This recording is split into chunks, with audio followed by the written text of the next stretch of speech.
Hi, learners. Echo and I are very excited to be here with you today to play some word and sound games. The first game we're going to play is a rhyming word game. I'm going to tell you words that rhyme with something that's on your head. You have to think of the word I'm thinking of, call it out, and then Echo will tell me, and I'll tell you if you're right. So if I said the word there, you would call out hair, because hair and there rhyme. Remember, all these words are something that's on your face. All right. Snows. Call it out loud. Nose. Drought. Mouth. Plies. Eyes. Very good. This next game, I'm going to tell you letter sounds or phonemes. I'm going to chop them out, and I want you to blend them together and call out the word it makes for echo. So, for example, if I said g, r, a, p, you would call out grape. Let's get started. F, r, a, g, frog, k, r, a, b, crab, b, r, u, m. Broom, d, r, m. Drum, t, r, e. Tree. Nice job. For this next game, we're going to be listening for the digraph sh in these words. And I want you to tell me if you hear the sh in the beginning, the middle, or the end of the word. For example, if I said, where do you hear sh in push? You would say at the end of the word. Call out your answer so Echo can hear you, and Echo will let me know. Where do you hear sh in shape? Right, at the beginning of the word. Where do you hear sh in fashion? In the middle of the word. Where do you hear sh in flash? At the end of the word. Where do you hear sh in shoes? At the beginning of the word. Now for this next game, what we're going to do is I'm going to tell you the word, and then I want you to chop the sounds out with me. So for example, if I said grip, then you would chop with me. G, r, I, p. Let's get started. Friend. F, r, e, n, d. Crop. Chop it with me. K, r, a, p. Trip. T, r, I, p. Very nice. This last game, I'm going to give you the end of a word and tell you to add a sound to the beginning, and you tell me what the new word is. Call it out so that Echo can hear you. For example, if I said rink, add b, you would call out brink. Let's get started. Raw, add d. Draw. Rise, add p. Prize. Rash, add t. Trash. Great job today, learner. Earlier this week, you tried to see if you could say all of your letter sounds in less than 1 minute. One thing that will help you get really fast at your letter sounds is if you think of a word that starts with that letter and that letter sound and associate them. So for this one, we could say A, apple, ah. Let's try that for all these cards. F, fun, f. K, kite, k. P, pan, p. U, up, X, fox, x. R, rat, r. N, nut, n. H, hat, h. C, cat, k. Z, zebra, z. W, wind, w. T, top, t. O, octopus, ah.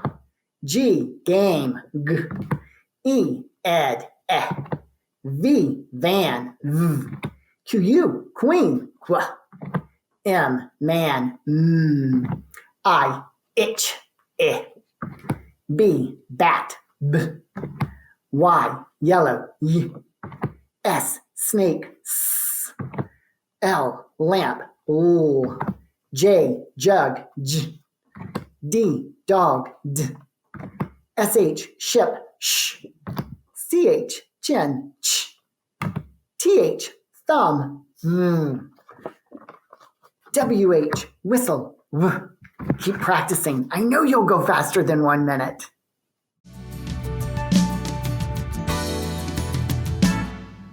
Hi everyone. Today we're going to be talking about consonant blends.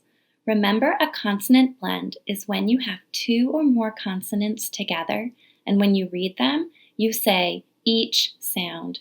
Here I have a lot of R blends. Do you notice they all have an R as the second letter? When we read these blends, we say each sound.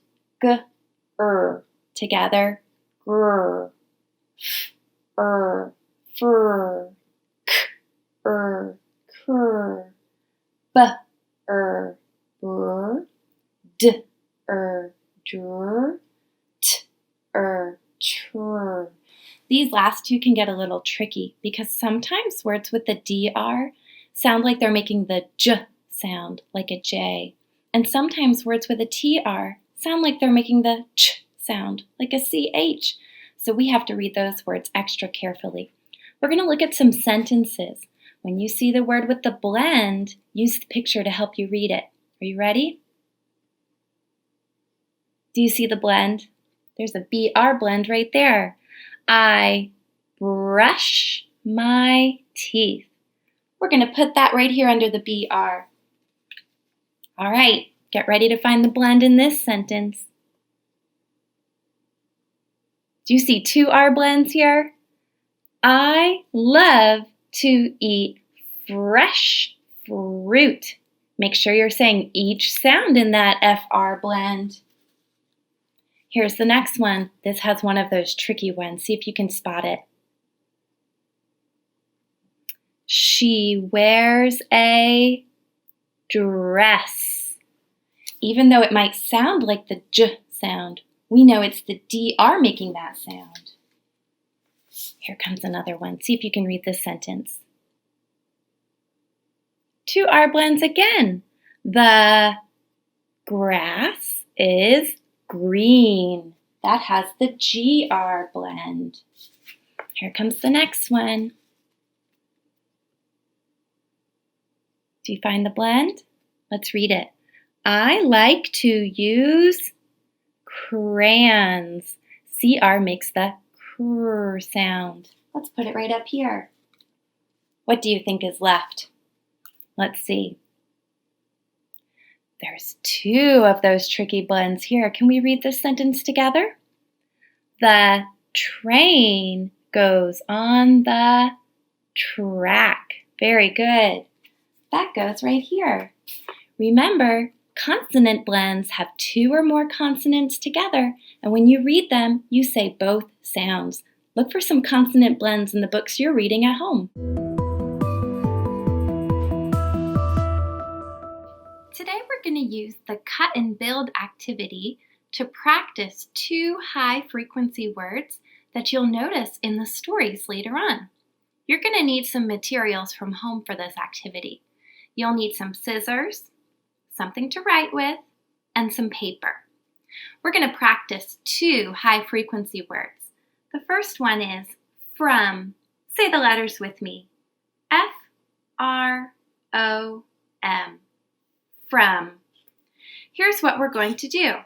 First, we're going to write the word from on our piece of paper. F-R-O-M.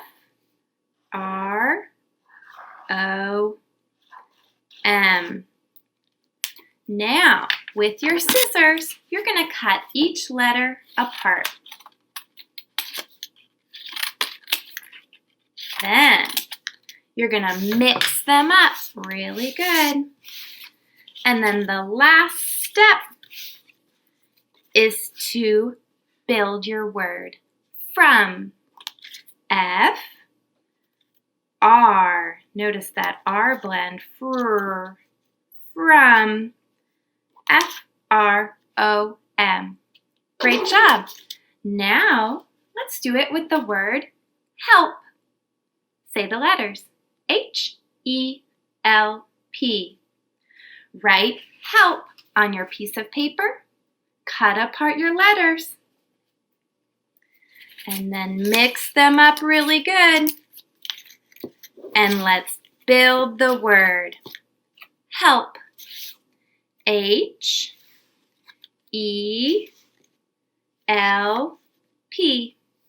Help. Be on the lookout for help and from in the stories today.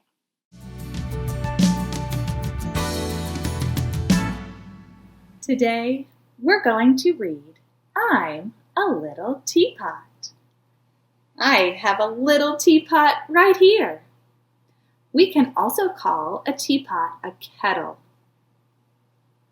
We use a teapot to warm up water when we want to make a cup of tea. A teapot is short. Short is the opposite of tall. Here's a picture of a short monkey, and here is a tall giraffe. A teapot is short. A teapot is also stout. Stout can mean round. There's two other things I want to show you on my teapot. It has a handle and it has a spout. When you want to make a cup of tea, you fill the teapot with water and then place it on the stove. Here is a picture of a teapot on a stove. You warm up the water inside, and some of the water turns to steam. And then the teapot shouts, or it makes a whistle sound, like this. When you hear that sound, you know the water is hot. Then you take the teapot by the handle and you pour out the water into your mug. Inside the mug, you place a tea bag. A tea bag is a small bag with little leaves inside. The leaves give the tea a yummy flavor. Some people like to put sugar or honey in their tea and then stir it up. It's delicious. Let's read about the little teapot. I'm a little teapot. Remember, when we read about our teapot today, we're going to talk about how the teapot is short, like a monkey, and stout, round, like a balloon or a pig. The teapot has two important parts, the handle and the spout, where you pour the water out. And when the teapot gets steamed up, you'll hear the teapot shout, and that sounds like a whistle. Then you're going to tip over the teapot and pour out the water. Let's read. I'm a little teapot. I'm a little teapot, short and stout. Here is my handle. Here is my spout. When I get all steamed up, hear me shout. Remember, we're going to tip it over. Tip me over and pour me out. Have you heard this nursery rhyme before? Let's read it one more time all together. This time, let's make it sound like the song. I'm going to point at the end of each line to help us. I'm a little teapot. I'm a little teapot, short and stout. Here is my handle. Here is my spout. When I get all steamed up, hear me shout. Tip me over and pour me out. Nice job. Thanks for helping me.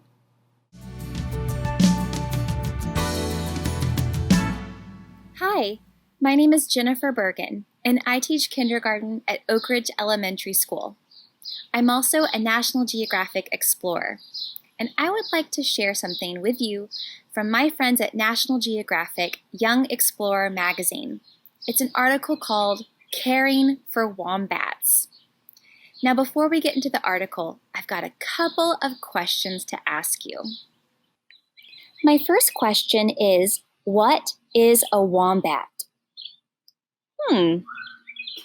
It's got bat in it. Maybe it's like a baseball bat, or Batman, or the flying animal bat. Go ahead and pause the video. Talk to someone at your home about what you think a wombat is. Now I'm going to show you the cover of the article, Caring for Wombats. In the picture is a wombat. What do you think a wombat is now? Caring for wombats. A baby wombat is called a joey. This joey was lost and alone. People found it. They brought it to a safe place. Wombats live in Australia. Well, here's a picture of the globe. We live on Earth, and these are the continents.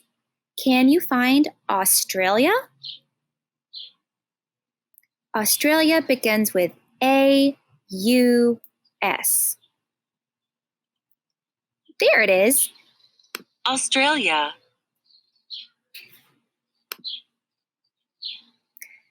The safe place is a home for animals. It is a wildlife shelter. People help joeys that need a mother. They feed them with bottles. People wrap the joeys in a soft pouch. It keeps them warm. It makes them feel safe. Each joey has a buddy. The buddies play and bond with each other. They learn from each other how to be wombats. A wombat grows up. Now it can take care of itself. It is taken back to the wild. People know that is the best place for wild animals. That was a great article. In the article, we learned about wombat joeys. Why did the joeys require humans to care for them?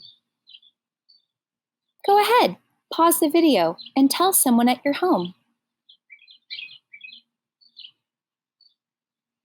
Are you back? Hi. In the article, we learned that each joey has a buddy who they play with and learn from. Who do you play with?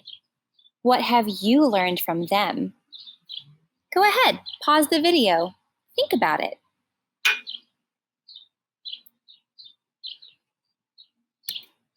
I hope you enjoyed this article. If you would like to read it again on your own or read more articles, visit the website below at nationalgeographic.org/education/classroom-resources/explorer-magazine. This was from the Young Explorer magazine Voyager edition, written specifically for first grade learners. This article came from the May 2020 issue.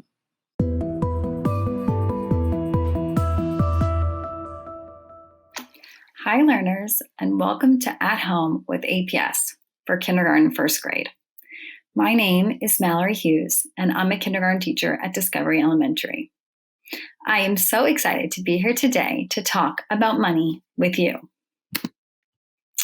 Our goal today is to identify coins and determine their value, or how much they're worth. Once we know our coins and can sort them into groups, then we can determine the value of a collection of pennies, nickels, or dimes. But first, let's warm up our brains by doing some skip counting. This will help us when we get ready to count collections of coins. We are going to begin with a choral count-around. That means you can join me in counting up to the number 100 together. Can you help me as I count by tens? Let's see. If we start at 0 and skip 10 numbers, then the first number we would say should be 10. Watch as I record it on the screen. Skip another 10 numbers, and now we're at 20. Do you know what comes next? 30. And then comes 40. I know the next one. 50. As I list the numbers that we set on the screen, what pattern do you observe? What numbers change and which ones stay the same? This can help us figure out the next numbers. Let's see. I notice that as we count up by tens, the number in the front gets larger by 1. But the number in the back or at the end, the 0, it always stays the same. So, for the next number, there will be a 6 in the front because that is 1 more than 5. And then there will be a 0. 6 and then 0. That number is 60. Let's finish by counting by tens. 70, 80, 90, 100. Whew. Think you can help me as I count by fives? Let's see if we start at 0 and skip 5 numbers. Then the first number we're going to say will be 5. I've already recorded it on the screen.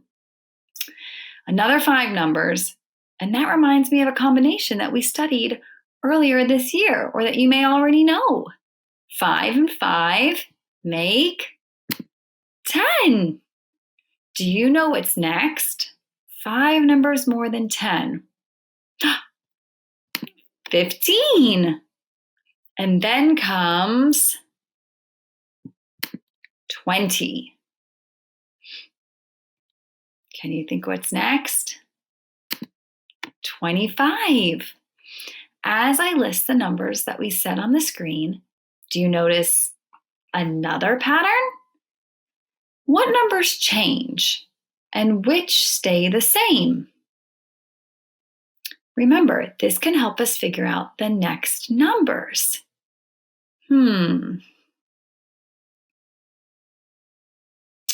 I notice that as we count up by fives, the number in the front either stays the same or it gets larger by 1. But the number in the back changes this time too. All of the numbers at the end are either a 5 or a 0. When it ends with a 5, that's when the next number in the front gets larger by 1.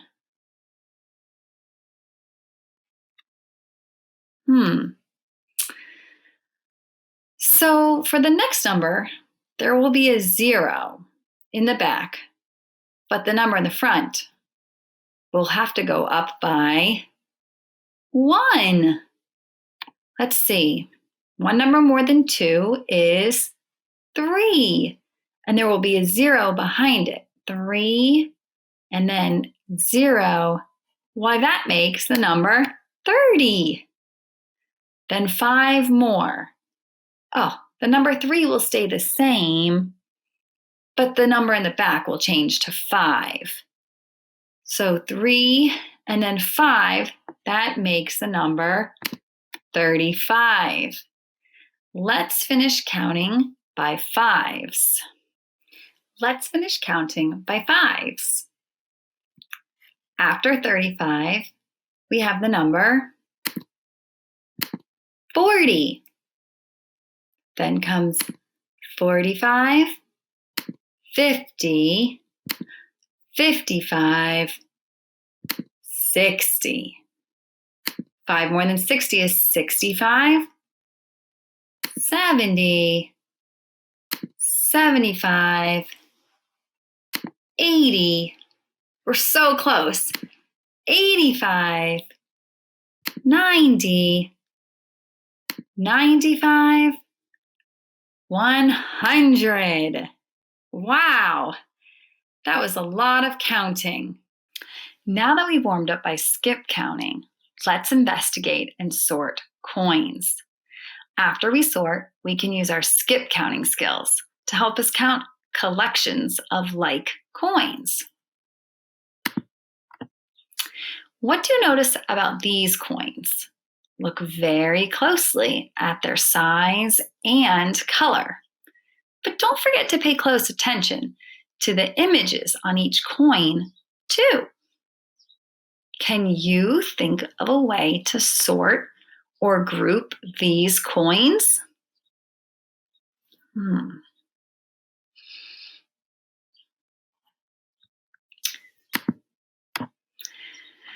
You might want to sort these coins by color, since it is one of the very first things you see when you look at the coins. Some of the coins are copper or brown in color, and some of the coins were silver. Look at these coins that are copper brown. They are all the same size. And the tails side of them all say 1 cent.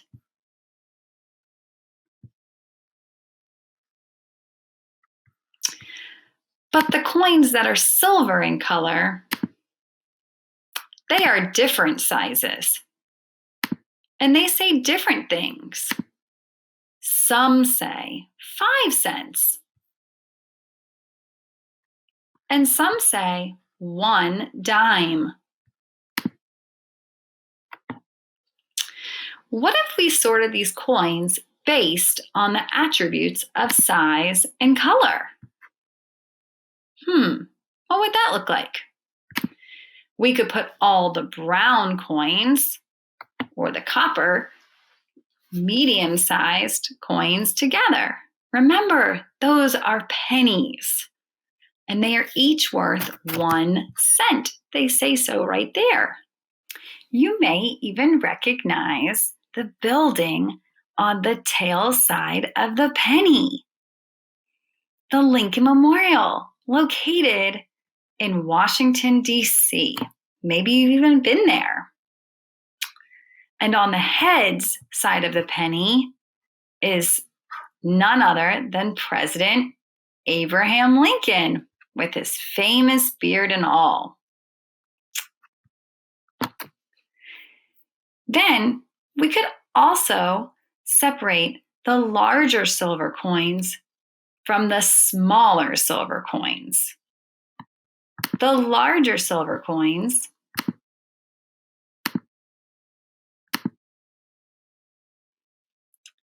say 5 cents on the tail side or the back of the coin. They are nickels.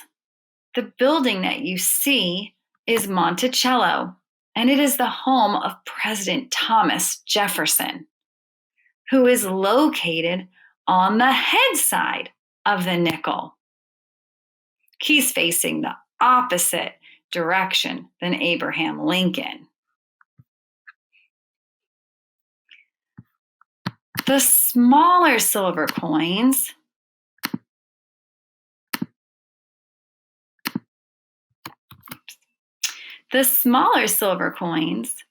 are dimes. They say so on the tail's side, right under the torch and the olive and oak branches. On the head side of the dime is another president. His name is Franklin Delano Roosevelt, but many people just called him President FDR for short. A dime is worth 10 cents. Imagine that. It's the smallest of the 3 coins, but it's worth the most. 1 cent, 5 cents, 10 cents. Now that we know how to sort coins by size, color, and images, we can actually sort them by their value or how much each coin is worth. Remember, the medium-sized copper brown coins are pennies. See them over here? I've already sorted them. And their value is 1 cent. Remember, it says so on the tail side. Let's count them to see how much this collection of pennies is worth. 1, 2, 3, 4, 5, 6, 7, 8, 9. This collection of pennies has a value of 9 cents. The larger silver coins that we investigated today are nickels, and their value is 5 cents. Remember, it says so on the tail side. When we count these coins, we will count by 5s. Good thing we warmed up earlier. Help me out. 5, 10, 15, 20, 25, 30, 35. This collection of nickels is worth 35 cents. The smaller silver coins that we looked at are dimes. Says so on the tail side of those coins as well. A dime is worth 10 cents. So we will count by tens when we count a collection of dimes. Ready to do it with me? 10, 20, 30, 40, 50, 60, 70, 80. Our collection of dimes has a value of 80 cents.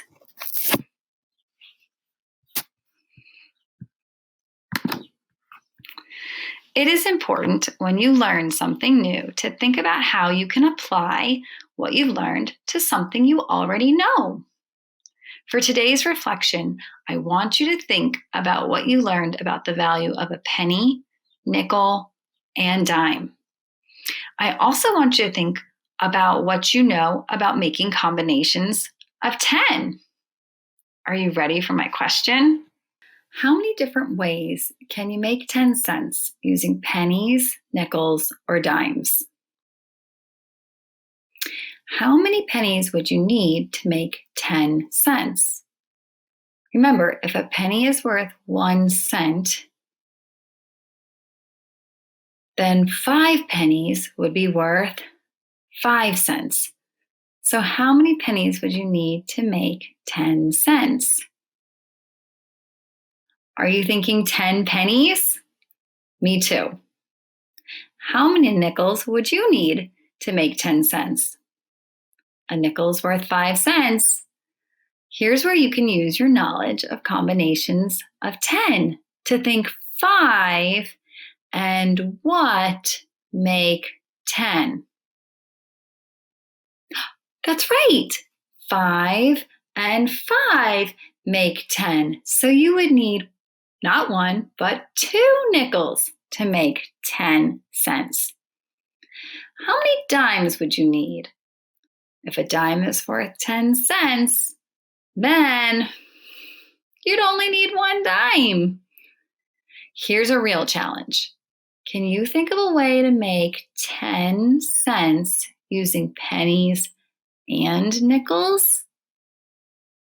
If you need some hints or clues, use the pictures down at the bottom.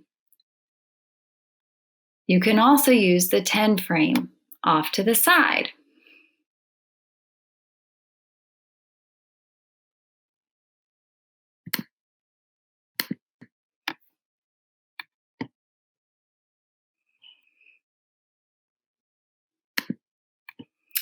Here are some ideas for ways you can continue having fun with money at home. It's always important for children to understand the purpose behind what they are learning, as well as how it applies to the world around them.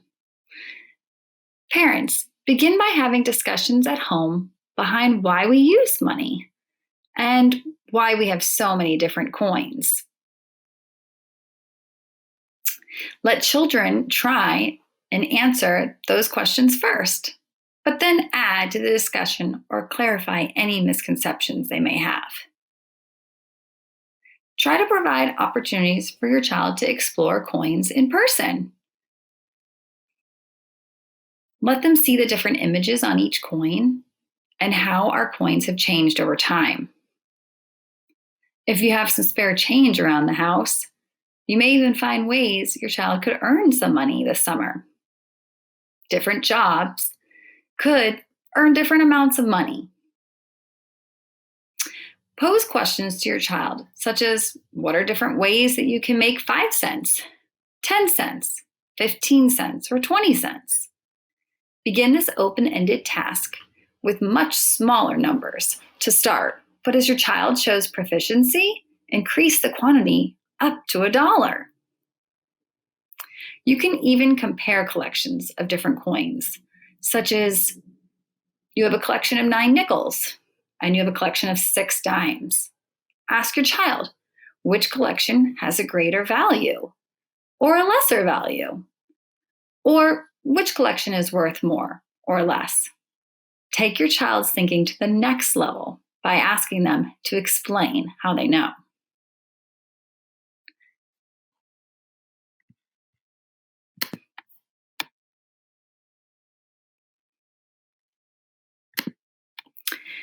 Thanks for joining me today.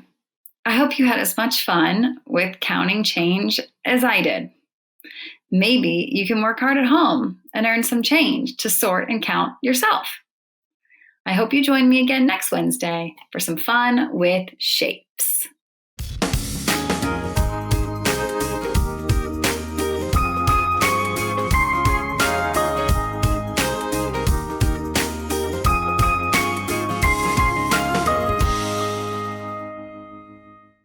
Hi, my name is Erin San.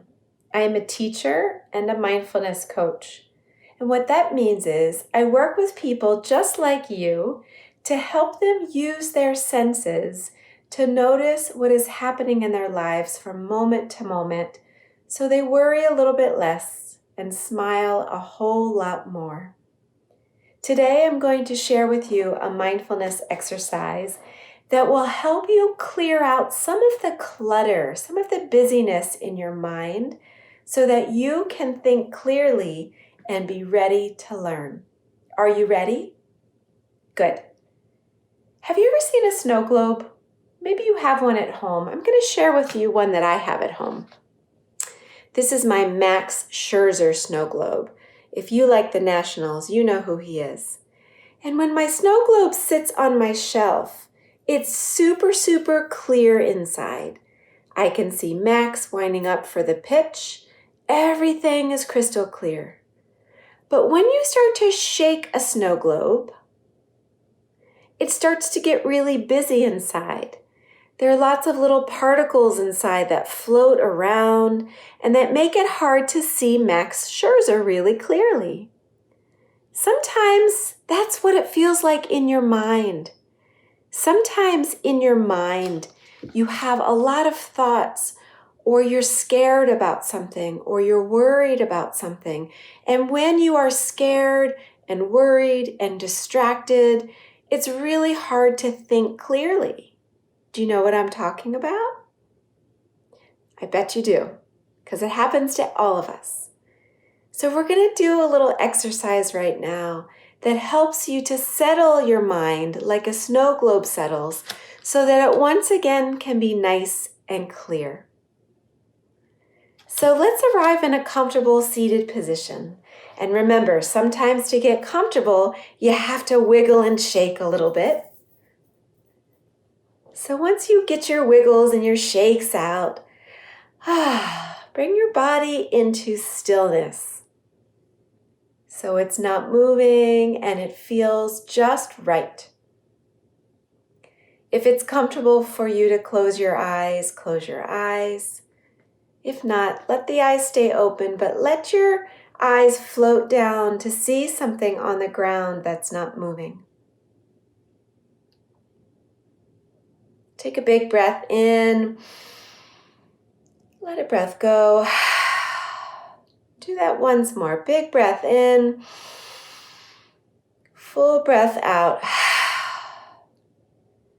Then just breathe normally and naturally and start to notice what is in your mind. Notice what's floating around like the little particles in your snow globe. Maybe your mind is filled with thoughts or emotions. Maybe you're remembering something, or maybe you're really worried about something that's going to happen later. This is all normal. See all of those particles floating around in your mind, and then one by one start to invite them to settle down at the bottom of your mind, just like the little pieces in a snow globe.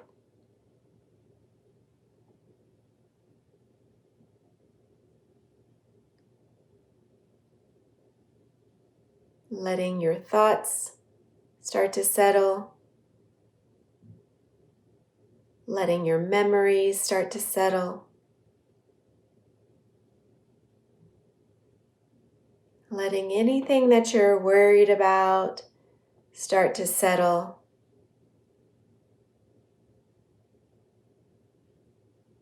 And when you start to do that, it invites a sense of peace,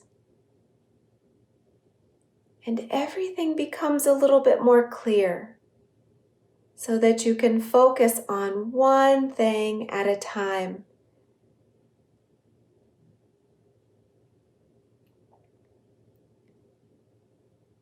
So when you're ready, open your eyes again.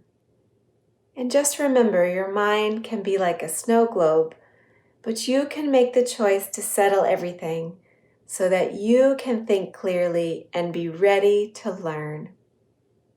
Thank you so much for practicing mindfulness with us today. I'll see you again soon.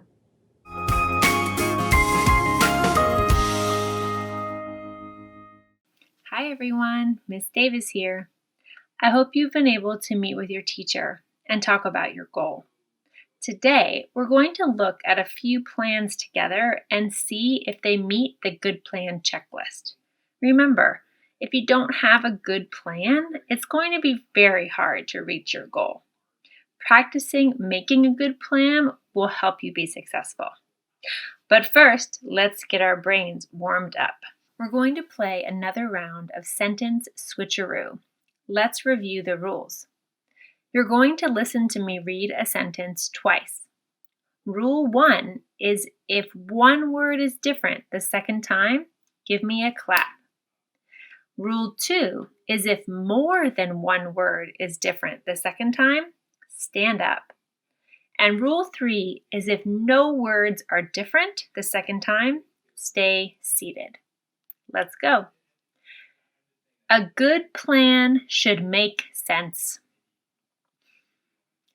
A good plan should be short. 2 words were different. Make sense, then be short. Hopefully you're standing. Okay, let's go to number 2. Practicing helps you build your brain.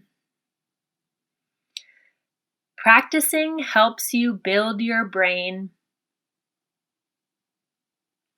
Rule 3, no words were different. Hopefully you're still seated. Let's do another.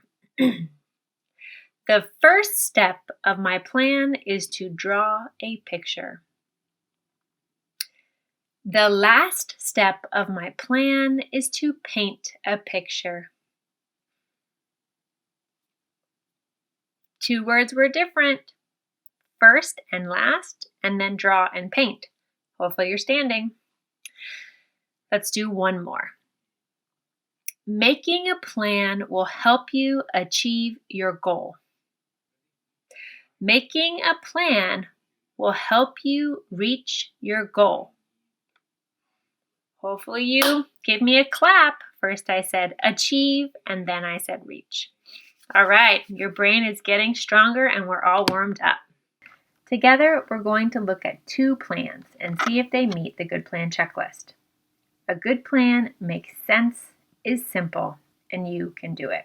So let's look at scenario 1. You need to clean your desk, and it's very, very messy. Plan 1. Take everything out of your desk. Then sort everything into piles of garbage, recycling, books, supplies, and so forth. Then put things neatly back in your desk in good order. A 3-step plan. Does the order make sense? Well, you would have to take everything out first in order to actually sort it into piles and then know what needs to go back in your desk. So I think that order makes sense. It's pretty simple. You might need a trash can or places to put some of your other things that aren't coming back in your desk or going back in your desk, but I think that's pretty simple. And could you do it? I think that seems pretty doable. You can always ask for help from an adult if you need to, though. I'd say that plan is a good one. Let's look at scenario 2. You have a book report to do, and you don't know where to start. Step 1. Think about the books you'd like to read. Step 2, choose one you'll have enough time to read. And step 3, go to the library and check it out. Now let's look at this order. I do think it's a good idea to think about the books first and how much time you have to actually read the book before checking it out. Because if you check out a book that's way too long and you don't finish it in time, then that won't be good. It seems pretty simple. We'll definitely get you started if you need to think about which book you want. Can you do it? Maybe you can go to the library by yourself. Maybe you can't. Maybe no one's around to take you to the library. What if the library doesn't have the book you want to read? You might have to have a backup plan if you can't find the book you want to read. So maybe one change I would make is think of 2 or 3 books you might want to try. But then I think this plan could get you started. What do you think? I hope you are able to make a plan with your teacher for your goal for summer school. It's important that we make plans so we reach our goals. Achieving goals, even if they're hard, helps us feel confident and helps us know that we can do hard things. We're going to finish today's video with a read aloud. This book is called How to Catch a Star by Oliver Jeffers. It's a great story about a little boy who loves stars and he wants to catch one. He has a plan, but sometimes he has to change his plan, but he never gives up. And I think that's also really important when we're trying to make a plan and achieve our goal. I hope you enjoyed this story, and I'll see you next week. How to Catch a Star by Oliver Jeffers. Once there was a boy, and the boy loved stars very much.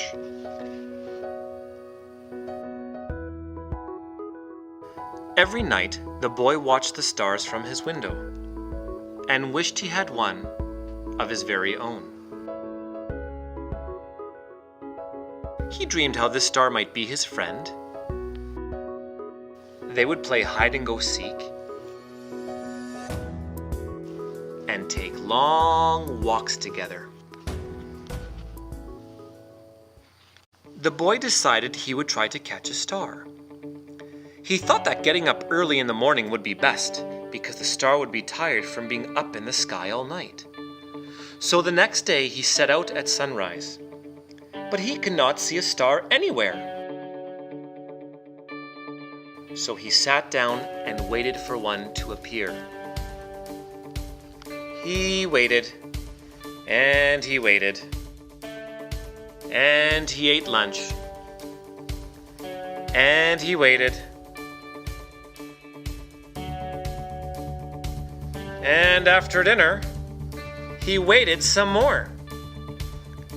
Finally, just before the sun was about to go away, he saw a star.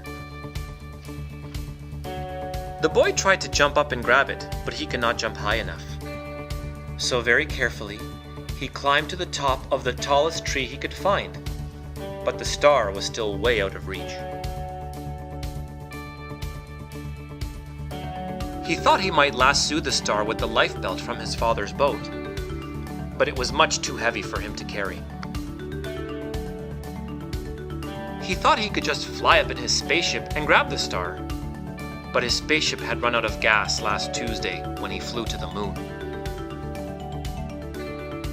Perhaps he could get a seagull to help him fly into the sky to reach his star.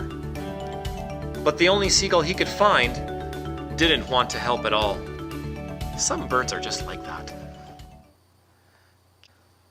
The boy thought he would never catch a star. Just then, he noticed something floating in the water. It was the prettiest star he had ever seen. Just a baby star. It must have fallen from the sky. He tried to fish the star out with his hands, but he couldn't reach it. Then he had an idea. The star might wash up on the shore. He ran back along the jetty to the beach. And then he waited, and he walked, and he watched, and waited. And sure enough, the star washed up on the bright golden sand. The boy had caught a star of his very own. And that's the end of the story.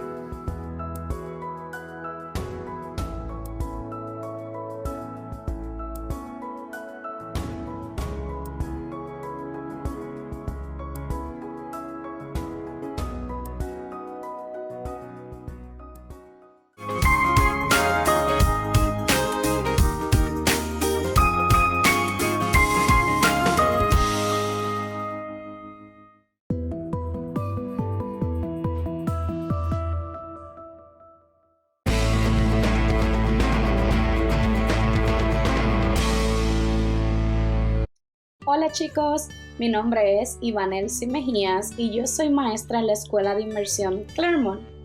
Hoy vamos a estar repasando y practicando acerca de los patrones. Antes de comenzar nuestra lección acerca de los patrones y practicar lo que ya tú sabes, quiero que hagamos una rutina de sentido numérico. ¿Estás listo? Comencemos. Veamos esta lámina. Quiero que mires cuidadosamente cada una de las láminas que está en el cuadrado. Quiero que me digas cuál de estas láminas no pertenece. Te voy a dar un poco de tiempo para que pienses cuál no perteneces y compartas con alguien en casa cuál tú crees que no pertenece.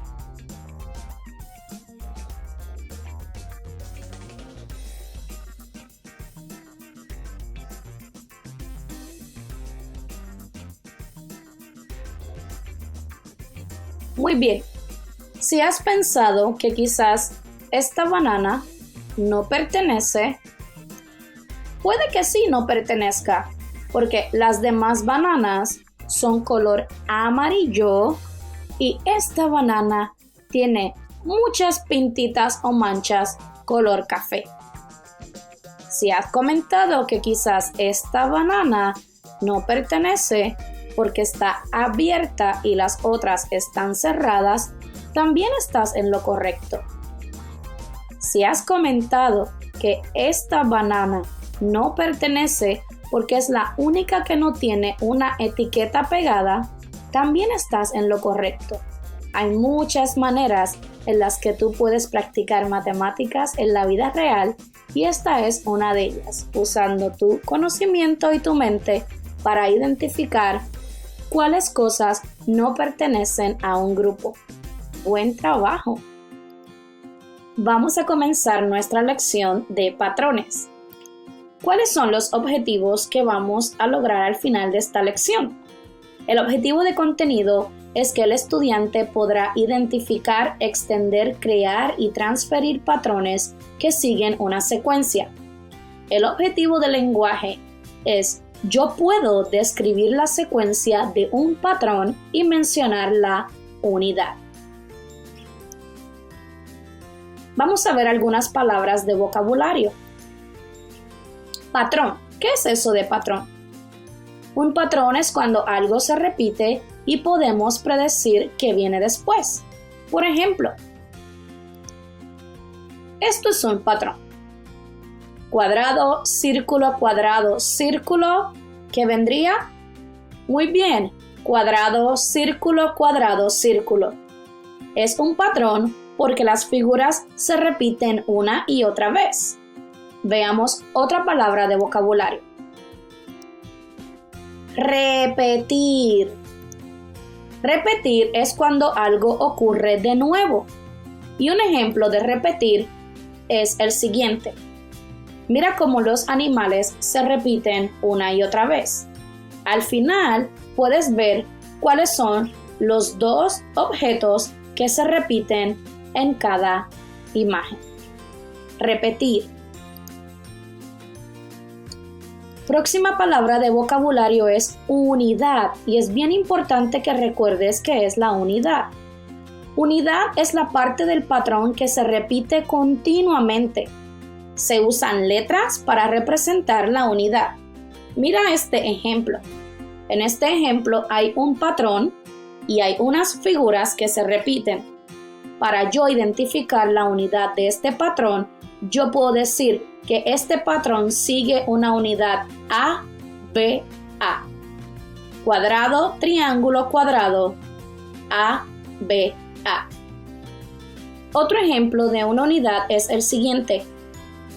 A, B, B, A. Para este patrón utilizamos dos letras diferentes, pero mira, para la primera figura utilizamos A. Para las próximas figuras utilizamos B, B. Usamos la misma letra para esta figura porque estas dos figuras son iguales, así que usamos las mismas letras. B, B. Y próximo tenemos A, porque esta última figura es igual a la primera figura. Así que este patrón tiene una unidad que se llama A, B, B, A. Vamos a practicar cómo podemos representar y mencionar la unidad en un patrón.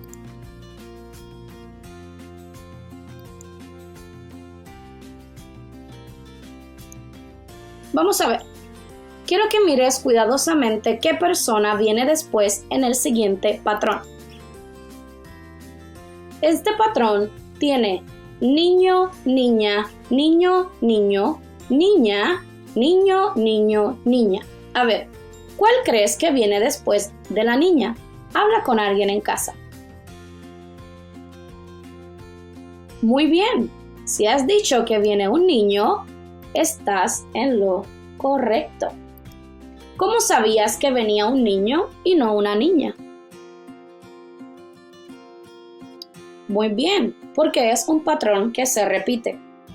Tenemos niño, niña, niño, niño, niña, niño, niño, niña. Pues nuestra próxima unidad o nuestro próximo objeto sería un niño. Excelente, recuerda, en un patrón, las imágenes, los objetos, las figuras se repiten.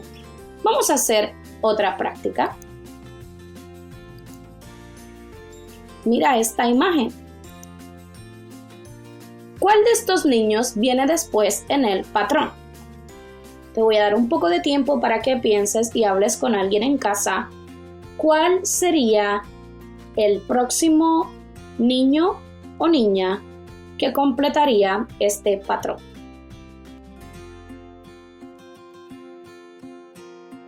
Excelente. Próximo sería niño, niño. Tenemos niño, niña, niña, niño, niño, niña, niña, niño, niño. ¿Cómo lo sabes? Muy bien.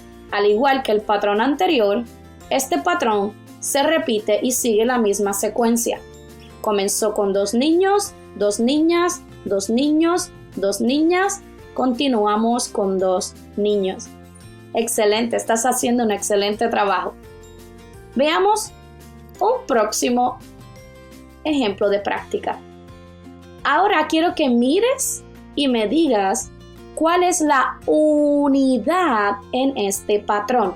Recuerda, unidad se refiere a las letras que yo puedo utilizar para mencionar un patrón. Vamos a usar letras. Tenemos bebé, bebé, mamá, bebé, bebé, mamá, bebé, bebé. ¿Qué letras puedo utilizar para identificar o mencionar la unidad que sigue este patrón? Yo podría decir A, B, C, A, B, C. No, tengo 2 que son iguales. Hay 2 bebés iguales y una mamá. Para los 2 bebés iguales necesitamos usar la misma letra. Piensa qué letras puedes usar para la unidad de este patrón. Hay 2 iguales, 1 diferente. 2 iguales, 1 diferente. Excelente. La unidad de este patrón sería AA, B, AA, B, AA. Siempre vamos a escribir la unidad del patrón utilizando la misma letra para los mismos dibujos. Si el bebé utiliza la A y el próximo en el patrón es un bebé, tengo que repetir la letra A. Así que tengo 2 bebés, pues tengo 2 letras A. Próximo que vamos a practicar es el siguiente. Continuamos con la unidad del patrón. ¿Cuál de los siguientes patrones tiene la unidad ABB? Ahora yo quiero que tú mires los patrones y me digas cuál va a tener una unidad ABB. Vamos a ver el número 1. Recuerda, estás buscando uno que sigue ABB. Vamos a ver el número 2.